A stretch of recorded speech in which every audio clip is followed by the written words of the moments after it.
On today's Newsmakers, actor Gary Sinise joins us to talk all about life, faith, his passion for veterans, and so much more. With no further ado, here is Gary Sinise.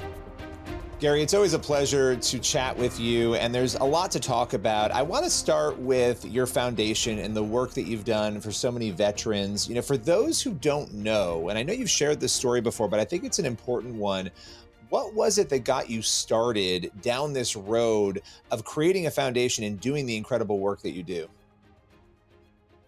Yeah, well, thanks for having me. First of all, it's multiple things along the way. You know, I don't think it's just one thing. I think there were things that added up, and then there was a turning point where I just dove into action. I think, you know, of course, I've got a lot of veterans on my side of the family, my wife's side of the family.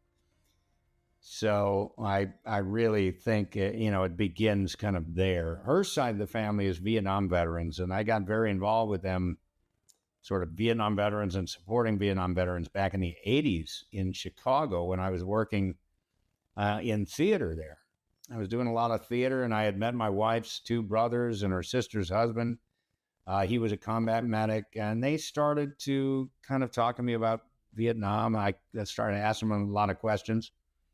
And I'll tell you, the feeling that I remember most back then, prior to getting involved, was a feeling that I had of sort of shame and guilt as to how oblivious I was to what folks just a little bit older than I were going through at that time in the jungles of Southeast Asia, fighting the Vietnam War. It was on the television all the time during the early 70s when I was in high school.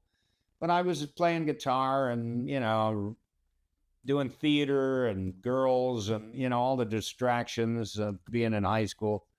And living your life. Really, you were living your life at the time. I was just being a high school kid. And Yeah. you know, these brothers of my wife, they were just a little bit older than me, and they started to kind of tell me about what it was like to serve in Vietnam and come home from Vietnam and how difficult it was. And I started feeling kind of guilty about it. So later in the early 80s, I started working on some material that spoke to the Vietnam veteran experience, and I started getting involved with Vietnam veterans in the Chicago area, supporting them in different ways. And then about 10 years later, you know, I had moved to Hollywood, and in the late 80s, about 87, and in 1993, I got to audition to play Lieutenant Dan for Forrest Gump, and I got that part. And of course, he was a Vietnam veteran, and I very much wanted to play him just simply because of the Vietnam veteran experience that I'd had going back to the 80s, and wanting to do something to sort of honor the Vietnam veterans in my family and the ones that I'd met, you know, in Chicago, and started supporting. And those were the key elements that sort of teed everything up for what would happen after September 11th, 2001, when we were attacked and we started deploying to Afghanistan and Iraq. And that attack, that terrible day, was a turning point for me into a full-on service mission that, you know, manifested itself into the creation of my own foundation. I have so many questions for you. Was it hard to make that decision, even after such an emotional and difficult day on 9/11, to know that a lot of your effort, and I know that this is where your passion is, would go towards something new and maybe deviate a little bit? You know, obviously you've had a successful career and continue to, but when you put energy towards something, you know, the other thing, there's going to be a little less energy going towards it when it comes to acting. Or was that an easy decision for you to say, this is where I am being led and this is the direction I'm going in now? Well, of course, September 11th was 2001, and my heart was just broken, you know, like so many of us. You know, the images burned into my soul, you know, of what happened that terrible day. And I started raising my hand for the USO, just simply because I wanted to do something. I remember there was a moment. Do you remember the Friday after September 11th was, which was a Tuesday? The Friday after that Tuesday, President Bush had stated that he was kind of declaring that we would have a national day of prayer and remembrance for the victims of September 11th. Yes, yes. Friday, just a few days after the event, was kind of the churches and houses of worship all over the country were just jam packed with people trying to process what we'd been through, and people looking for some kind of peace, something that would help us through. And I went to our little Catholic church, in Malibu, and took the family, and it was so crowded that we couldn't sit down. And I was standing there holding my little daughter's hand, and tears rolling down my cheeks, and I came out of there. Either the priest said it in his homily that day, or I just heard it. I don't know, but about service to others was going to be the thing that helped us through. Service, serving others, pulling together to help each other out through this difficult time was going to be something that would help us all heal and help our nation heal. And so, whatever, whether he said it or not, I heard it. And I walked out of there and I started volunteering after that. And I raised my hand for the USO, and I started going on USO tours of the war zones. And I started a program where we were shipping school supplies to the troops over in Iraq and Afghanistan. They would take them out and give them to the kids in the villages. And that would, of course, be a great kind of, it was like our GIs in walking through Dresden handing out chocolate, after we firebombed Dresden. Well, here we are in the war zone, and we've got there's hostilities going on, but our troops pull in. They start unloading boxes of school supplies to the children, and all of a sudden things turn from apprehension and tension to like smiles. And so it was a very, very positive program. And I just started doing a lot of that because I visited schools when I was over there. I saw what our troops were doing to rebuild schools for the Iraqis. And so I wanted to help them out by giving them these school supplies. And we shipped hundreds of thousands of school supply kits in Ziploc bags. We put all these school supplies in Ziploc bags. It was called Operation Iraqi Children, and then we started shipping to Afghanistan and Djibouti and Haiti and all these different places, and so we called it Operation International Children. And that program lasted for 9 years. It was one of the programs that just generated out of this sense of, I want to help the troops out in some way. So I thought, I went to these schools, and these kids didn't have any supplies. So I thought, let's give the troops some supplies to give to the kids, and maybe that'll help things out. And we shipped hundreds of thousands of those kits over, supported by the American people who would donate to the program, or they would ship us supplies that they would pack up at their little school and ship them to us. And then we'd go through them, make sure everything was cool, and then we'd ship them on to our contacts in the war zones. And that was a great program. I just started doing stuff like that, just raising my hand and helping organizations out, starting little things, started a band. It all came from kind of this sense of not wanting to leave our Iraq and Afghanistan veterans feeling the way our Vietnam veterans felt, unsupported. The nation was divided at that time. They didn't get the welcome home they deserved. I was trying to make sure that people responding to the attacks of September 11th would feel appreciated, and that there was a grateful nation behind them. And you've done that so beautifully in everything you've done through the foundation and all of your work. And I love that story because, a lot of people, they live, they work, they do the things they're going to do, and they don't think about serving others. And I think, not that there aren't people in Hollywood doing great things, there are, but I think the assumption is that when people are in Hollywood, they're going to live their life and they're going to move on. And you've lived a life of service for other people. And in that, I would imagine, and I want to talk in a minute about your Memorial Day concert in DC that you do every year, and we'll talk about that. But how has this changed you? How has this role of helping others and serving people who have served the country, how has that transformed your heart, your mind?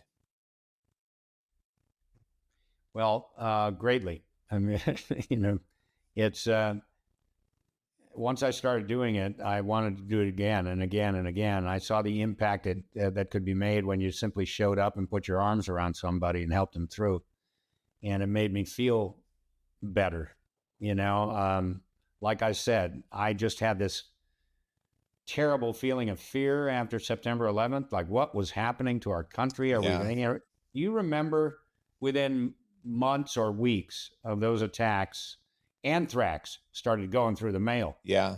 Yep. People started getting anthrax in the mail, and somebody was terrorizing our country by putting anthrax in envelopes and sending it to Congress people and all this. So I'm thinking, well, when is a terrorist going to come across the border with a backpack full of anthrax? And Yeah. what kind of world are we living in now? Are we just going to be under attack? And I was fearful for my country and fearful for my family. And fear is a great motivator. It always was for me as an actor. I remember because I was always scared I was going to stink. And so I just worked a lot harder. So Yeah, I and was you never have. You never have. That fear never came to fruition. You've always been an amazing actor. To your fear of point, though, failure makes you work harder for sure. well, it does. And to your point, I was a high school senior in the first week of school, my senior year when 9/11 happened. And I will never forget that day because it's a defining point. I mean, it's a defining moment, I think, for America, for the world in so many ways. Still, even today, I think it is. And I just remember that fear and that uncertainty and sort of this world that I had lived in as, a 17-year-old, where it was kind of shattered. And I think for a lot of people, it never really came back to a full normalcy to what it felt like before that day. I can't speak for others, but I know for me, I've often thought that. But to your point, that fear persisted for a very long time, and do you remember how everybody came together during that small period of time? And I don't remember how long it was, but it was like for a moment, Americans were really all one. I felt that for a while, and I loved that feeling. And I feel like I've never experienced or felt that level of togetherness in this country again since that time. I don't know if you want to reflect on that at all, but I often think No, about that. no, you're right. It's true. The country really was trying to help each other out. We all were scared. I mean, if terrorists could take over airplanes, learn how to fly them right under our nose, taught by our pilots and our instructors, and then turn them on us and crash them into buildings, what else is going to happen? What if they would have had a nuclear weapon on one of those planes? They would have used it. So who's going to get a nuke? Is a nuke going to come across the border in a backpack now? Where people were starting to talk about suitcase nukes. Remember that? Yeah. And anthrax is flowing through the mail, and everybody was fearful. And I knew, okay, what can I do to help our country out? And there were people that were volunteering left and right to go join the military and to respond. And so I thought, well, as a performer, as an actor, there is something I can do. I can go out there and do the USO thing and help our troops out. So I started volunteering there. And once I started volunteering, going to the war zones and seeing what's showing up in a war zone, somebody like me, going all the way over there to see the troops and pat them on the back and say thank you and help them out during a difficult time. I could see what that was doing, and then it just made me want to do it again. When I started doing USO, the first trip I went on was June of 2003. So it's almost 22 years ago. And it was a big, giant tour. Kid Rock was on it, and Leanne Womack, Paul Rodriguez, Robert De Niro showed up. I mean, the Nappy Roots was there. There were football players, basketball players, cheerleaders. I mean, it was a giant tour. And I got on the tour. I was Lieutenant Dan, just shaking hands and taking pictures. And I was watching, Kid Rock perform and everything like that. Well, as soon as I got back, I just called the USO and said, where can I go now? And I didn't have a job at the time. And so they sent me out again. And then I went out again. And I did like 6 tours in 6 months. And by the time I was done with that, I knew I was in the game. This was something that was just, I felt that there was something I could do to help. And that made me feel better. It made me feel less fearful. because I was seeing, I was seeing our troops in action. I was seeing what they were doing over there. They took me out to visit schools they were rebuilding, and I was going to the hospitals. I was at Landstuhl Medical Center, and I was seeing, these families going through these long rehabilitations at Walter Reed and Bethesda. And I come in there and change the mood and make the day just a little bit better for somebody like that. The wounded in the hospital beds wanted to talk to me about Lieutenant Dan and that story. And of course, that story is a happy ending, right? Lieutenant Dan standing up at the end. So I could see all these things that I was doing were impactful, and getting involved with lots of different nonprofits to help them raise money and raise awareness so that they could help more people. That became just a full-time thing. I got a television series right around that time, and so I was on television every week. And I had this public platform now, weekly public platform. It wasn't like one movie comes out and then, months later, another one comes out. Right. When you're on television every week on a hit show, you have a public platform, and it came right at the right time. There's a chapter in my book, Grateful American, called Perfect Timing. And it's all about CSI New York dropping into my lap right at the time that I was ramping up all this military and first responder support. And so I used the public platform. You saw it as a vehicle. You saw it as a vehicle to help, push through this really good work you were doing. Well, that and making a living, of course. Yeah. And working, yes. Yeah, the other thing about making a living, but it was wonderful. I mean, I was on television every week for nine years, and I had this wonderful platform, and it was doing some good. And, now I was more well-known because I'm on television every week. And so I started taking the band overseas. We've done hundreds of shows now on military bases and hospitals. You've done over 500 shows, like well over 500 shows, if I'm not mistaken. You've done a lot of shows. I mean, yeah, these are amazing. I think I played 585 concerts and never made a dime for it. I mean, it's all part of the mission work. I pay my band. I'm grateful to the American people who donate to the Gary Sinise Foundation so that I can call up a base or call up a hospital and say, do you need some help? We want to come and play for you. And then we set it up and we pay for the whole thing. And it's paid for by the American people who trust that I'm going to do some good things with their generosity.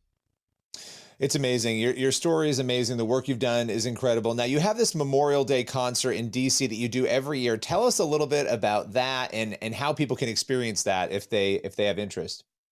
That was another beautiful thing that just came along right at the right time.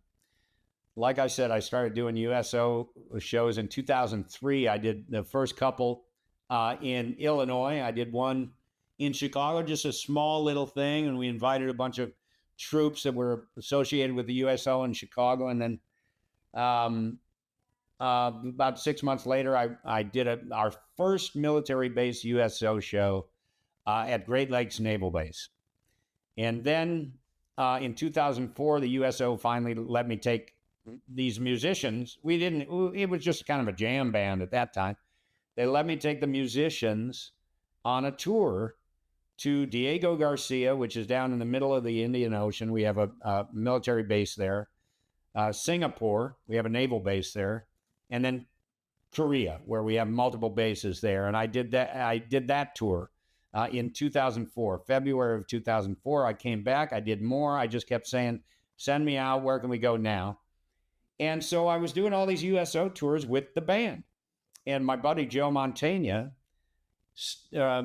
the year after September 11th attacks, he was invited to come and do a story for the National Memorial Day concert. And Joe said he didn't know about the National Memorial Day concert until they called him and asked him if he would come and act out this story. Well, he was acting out the story of somebody that I met, the following year. And I think Joe did it in 2002. 2003, I met the man that he did the story about.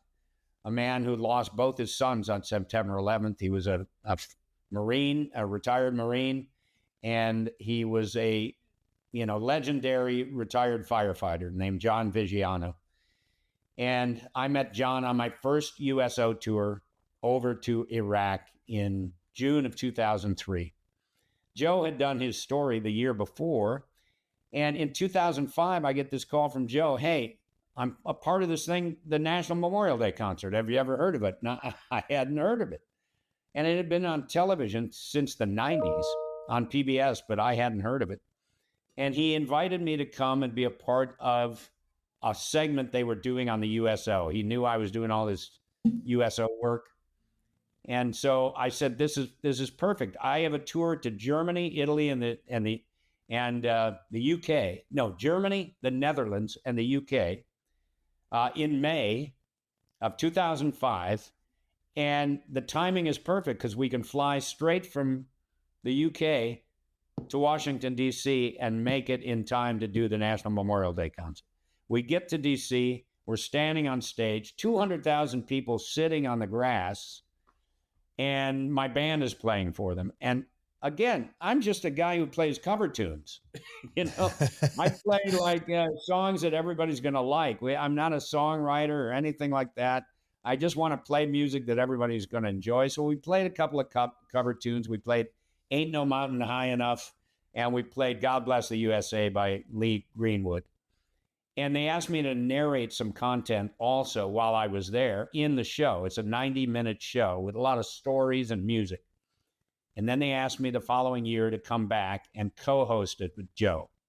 So 2006, I went back and started co-hosting. So it's 20 years this year that I've been involved with the National Memorial Day concert, which is really the memorial service for our nation. If you watch it, it's powerful, it's moving, it's uplifting because of the stories that are told and the resilience of the people that have gone through things. It honors the fallen, which of course that's what Memorial Day is all about.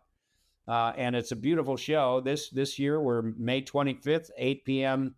Eastern, 7 p.m. Central. We'll be back on stage, my 20th year, and I'm always eager to do it and happy to co-host it with my buddy Joe.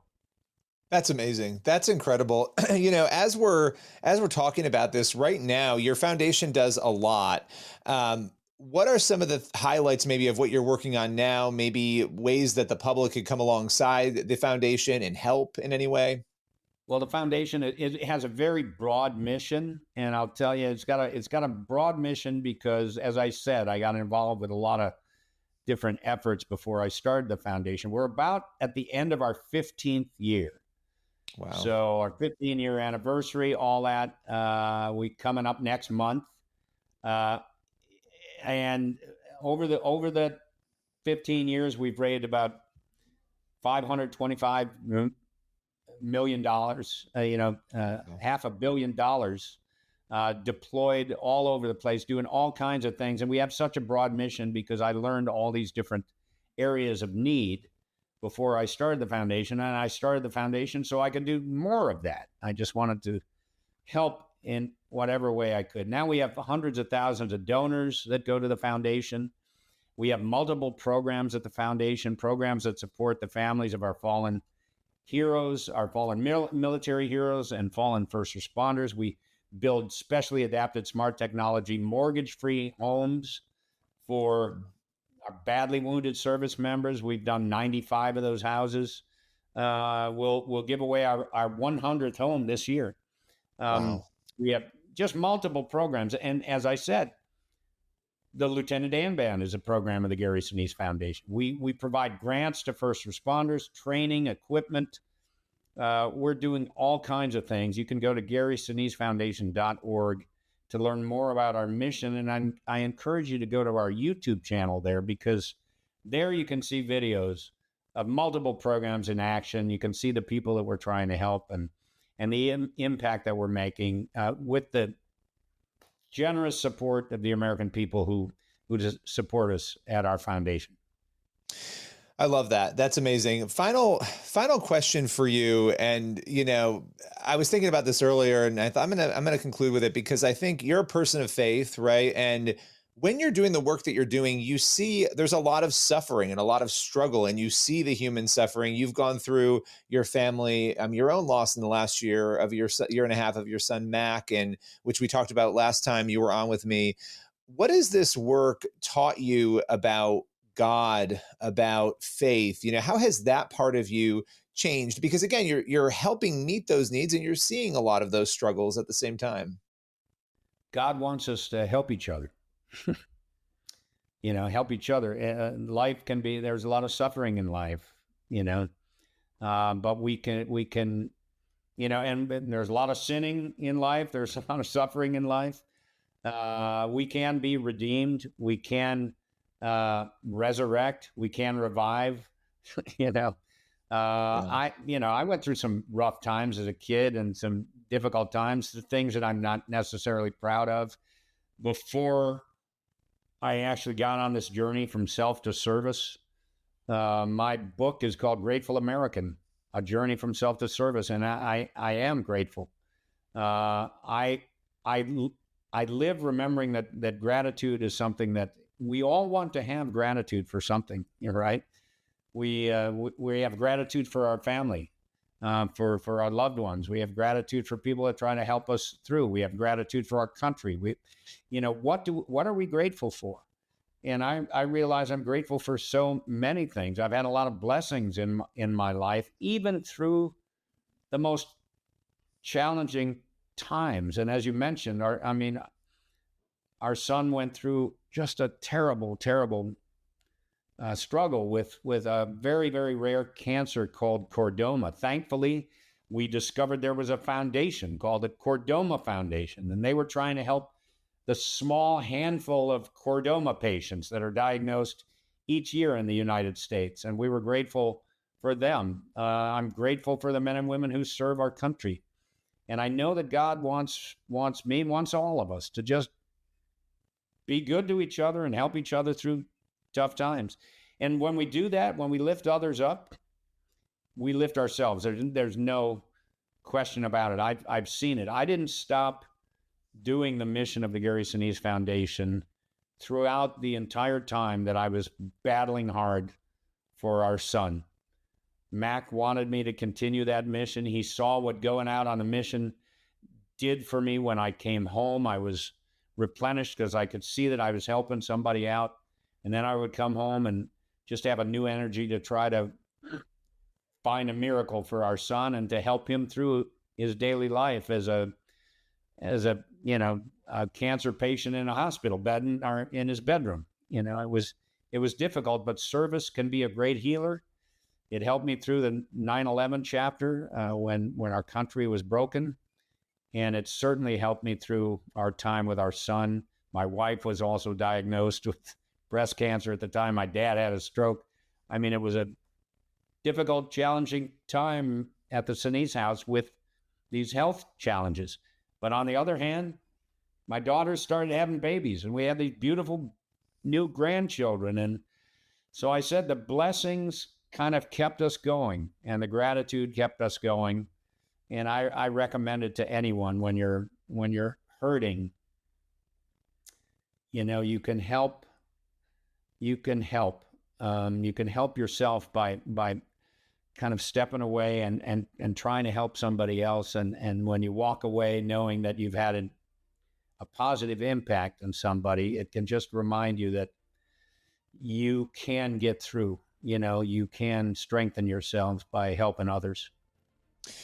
No, I love that. Jesus said the two biggest commandments when he was asked, love God and love others, right? Taking care of other people. And I think one of the things I've loved getting to talk with you over the years has just been your passion for service and your openness. Being an incredible American, an incredible father, the story with Mac and just everything you've shared.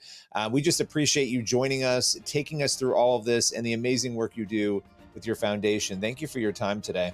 I sure appreciate you having me. Thanks very much. That's all for today's Newsmakers. Make sure you head on over to the CBN News YouTube channel and cbnnews.com for more of the news you need to read. We'll see you again tomorrow.